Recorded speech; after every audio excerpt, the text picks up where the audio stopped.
আমাদের এখানে ট্রেন প্রায়শই লেট করে, আর তার জন্য আমাদের সমস্ত কাজে প্রচুর হ্যারাসমেন্ট হতে হয়।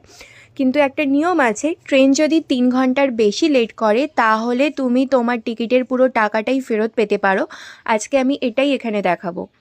আমাদের ট্রেনটা ছিল 6 ঘন্টার বেশি লেট, সেজন্য আমার ট্রাভেল করা কখনোই পসিবল ছিল না এই ট্রেনে। আর টিকিট যদি ক্যান্সেল করতাম তাহলে আমার টিকিটের টাকা অনেকটাই কম ফেরত পেতাম, বা হয়তো ফেরতই পেতাম না। সেই জন্য আমি এখানে ফাইল টিডিআর করেছি।